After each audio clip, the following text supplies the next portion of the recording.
And welcome back, UMass fans. Alan Pandiani here with another installment of the Flagship in Focus. Super pumped today because I'm joined by one of our clinical social workers here on campus for UMass, Christian Smith. And what we want to know today, Christian, is a little bit about you, where you came from, how you got into this role, what you do for day to day. And we'll talk a little bit more about how life has changed amongst COVID-19 thereafter. So Christian, tell us a little bit about yourself for our audience today. Yeah, well, thanks for having me, Alan. I am, I'm a UMass grad. I graduated in 98 with a degree in sociology, but I've been at the Center for Counseling and Psychological Health since 2016, working there as a clinical social worker. Prior to that, I was working, I've done a lot of work with young people, with, teenagers, adolescents. So working in the juvenile justice system and working in Springfield, that's where I'm from. And so that's my background. And in working there, I got involved with something called motivational interviewing, which is sort of like the treatment orientation of the way I approach just working with people.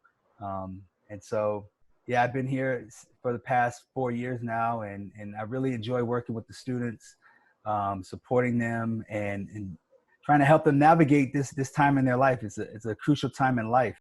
Yeah. I was having this conversation with somebody the other day, but it's for someone like you or me, obviously we'll always remember this, but like, the people I feel so poorly for are students that are, in high school or in college in such formative times of their life that they'll never get that 2-month span of junior or senior year back again.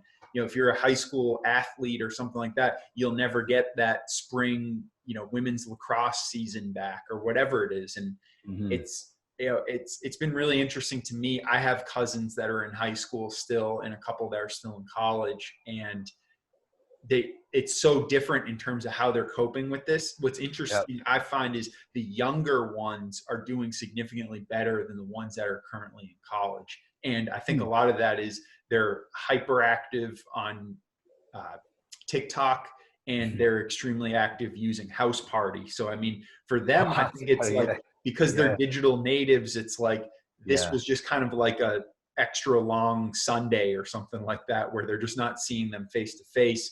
Whereas I have a cousin, she's a senior tennis player at Merrimack out in Eastern Mass. And she's really, it's been tough on her, because you go from being surrounded by your best friends and teammates 24/7 to at home with their family and no social interaction whatsoever. But yeah, I mean, we're really thankful to have you part of our team here, Christian, because I'm sure that the conversations you've had with young people, I'm sure they're going through a lot.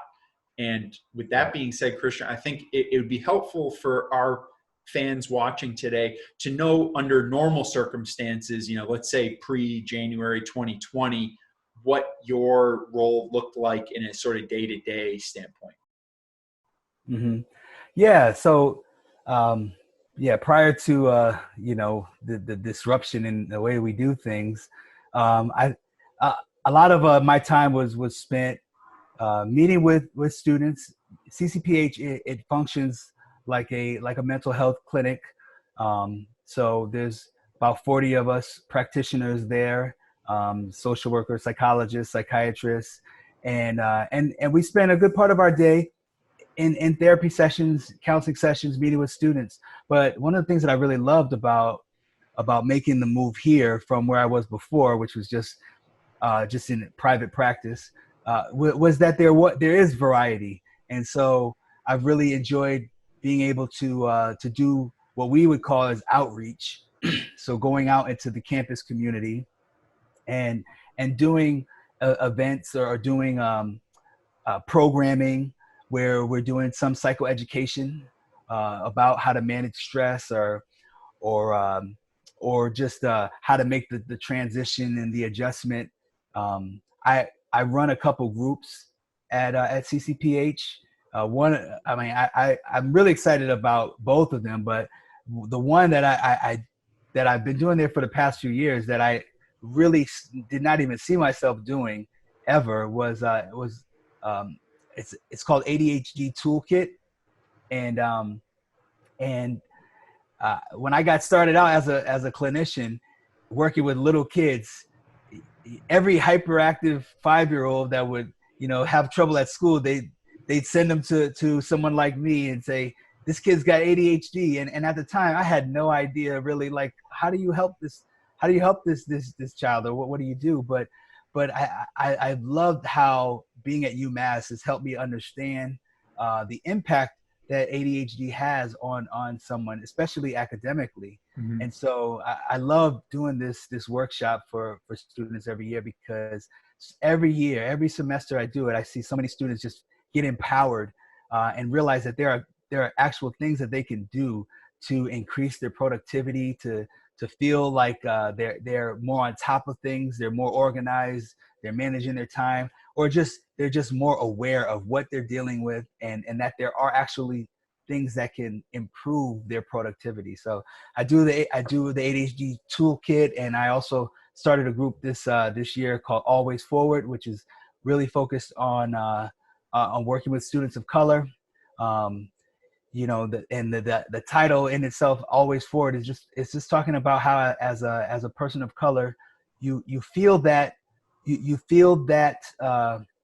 that call to, like, I got to keep going. So whether if you're like a first generation student and you've been told, your whole young life, like you're going to be the one to go to college, you're going to be the one to make it, and that's an awesome thing, and yet that can be an overwhelming thing when you feel that pressure that all college students experience. But sometimes there's a particular pressure on students who are first generation, or like, to have someone in your family that's been to college versus to know you're the first one, so you're pioneering, so you're finding all this stuff out for the first time, and no one could really give you those, that guidance from experience, and it could be a heavy load. So Always Forward is acknowledging, we got to keep moving forward, and yet we do need support in order to do that. So those are some of the things that I do in addition to just meeting with people one-on-one.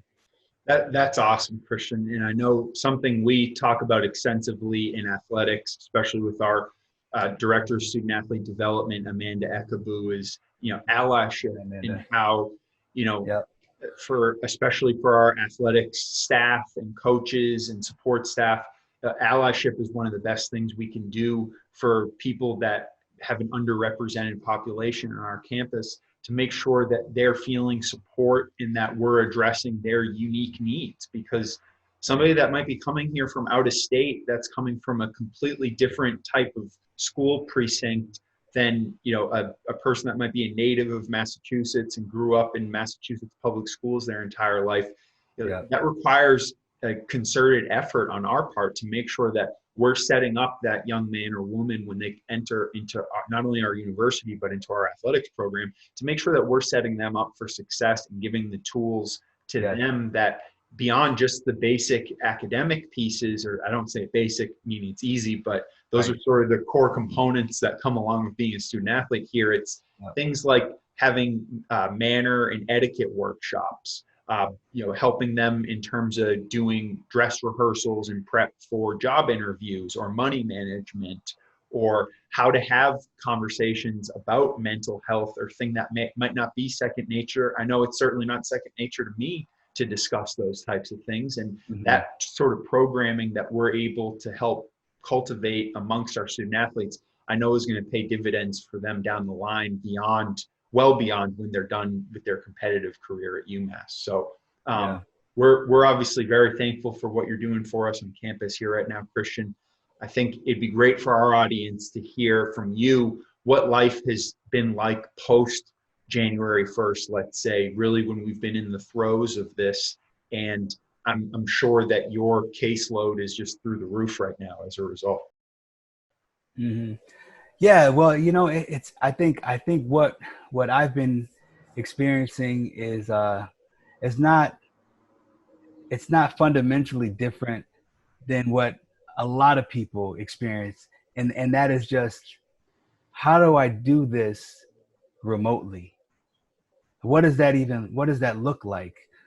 There's been a term that I started hearing a lot around the end of March. It was pivoting, this idea of pivoting, and really it's just talking about being able to make a move so that you can still stay relevant and be helpful, and help yourself, and in my profession, helping other people.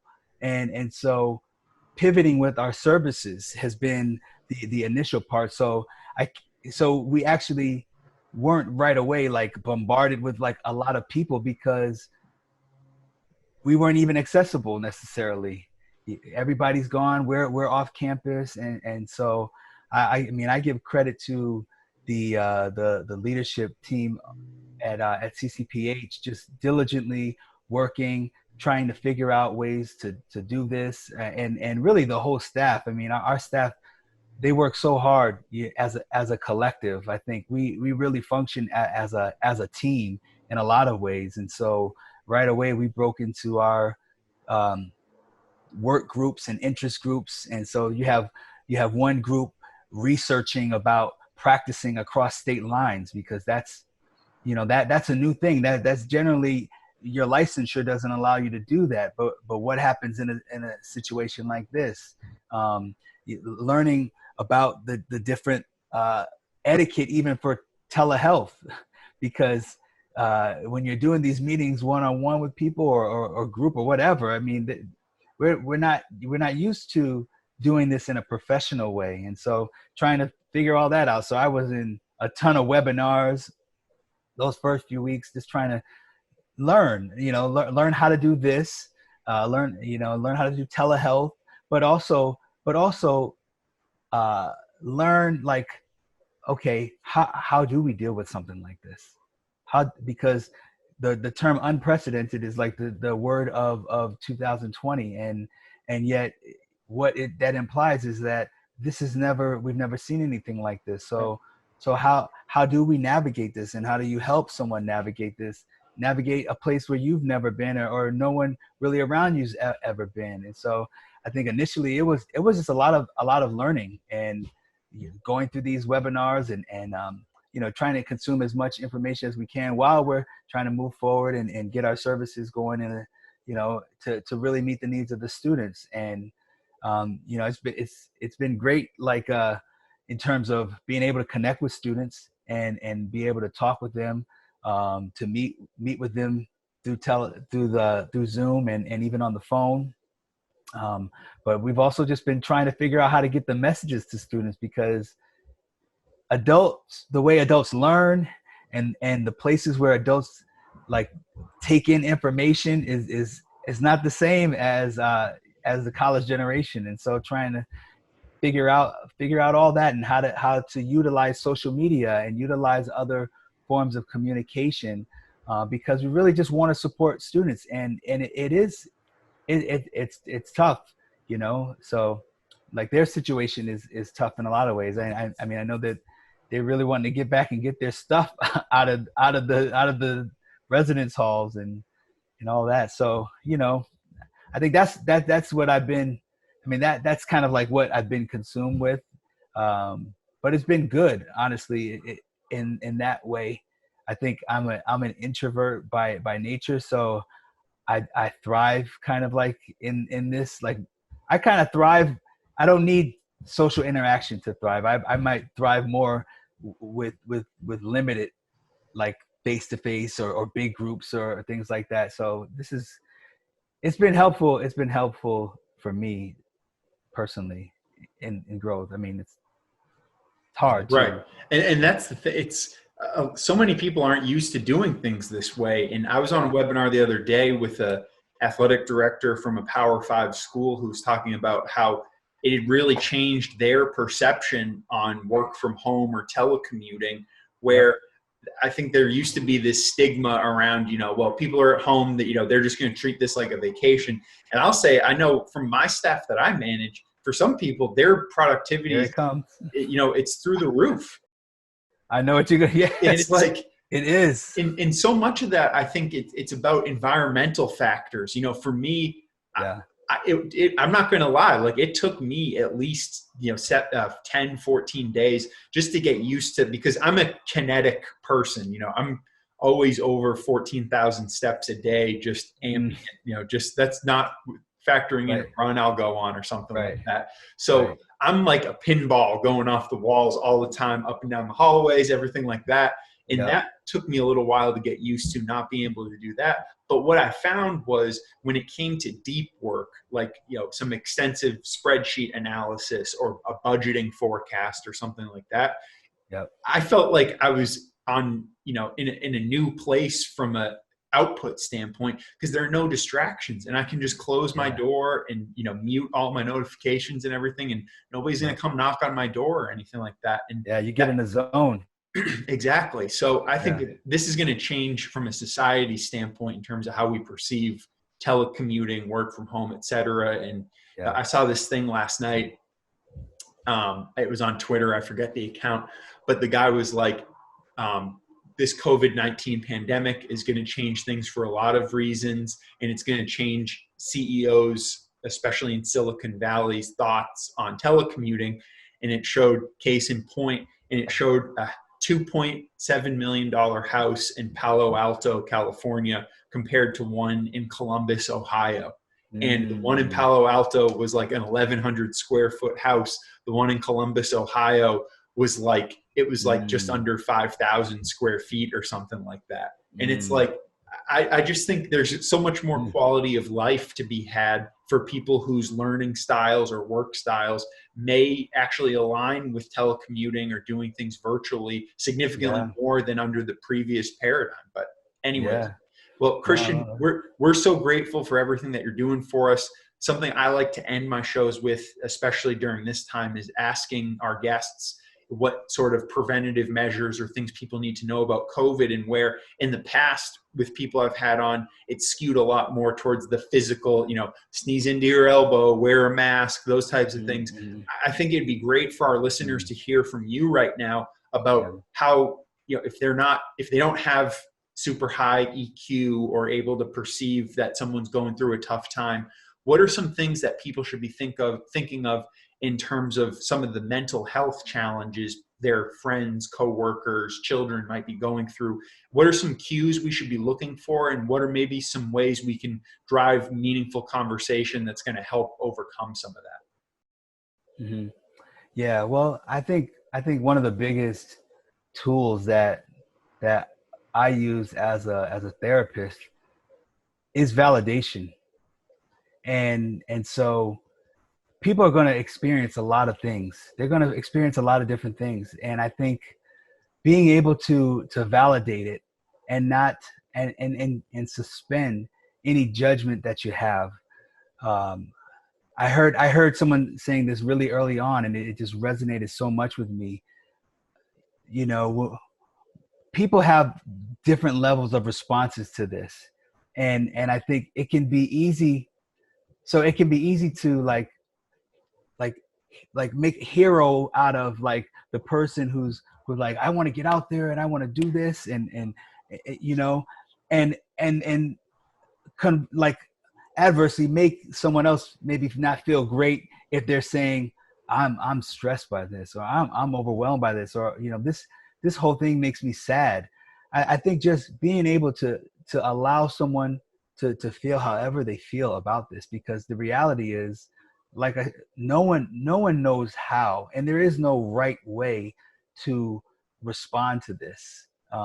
It's going to hit people in all different ways, and I think some of the ways that we get through how we feel is to not feel shut down.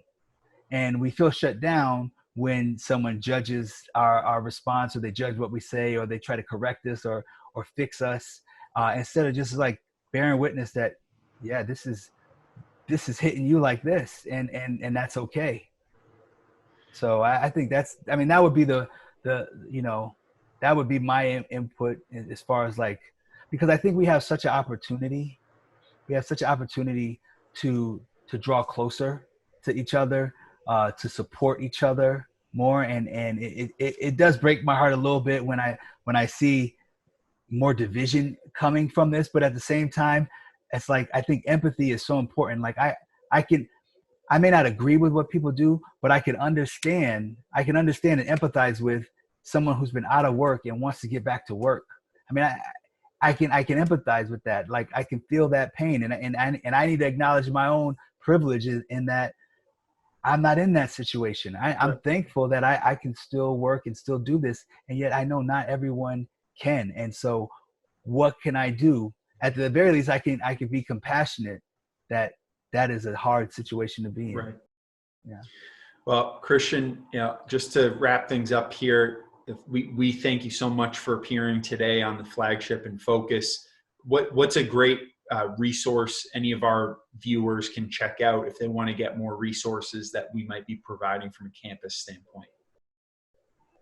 Yeah, I mean, I would like want to direct you to our website at CCPH, and not that we are the source of all resources, but we do tag a lot of like other helpful resources, in terms of mental health, and we are, through this, we're trying to adapt even the way our website looks and how accessible it feels to students. So be on the lookout for some more creative videos and other images instead of just words on a page, because I know that doesn't always resonate with students. So right.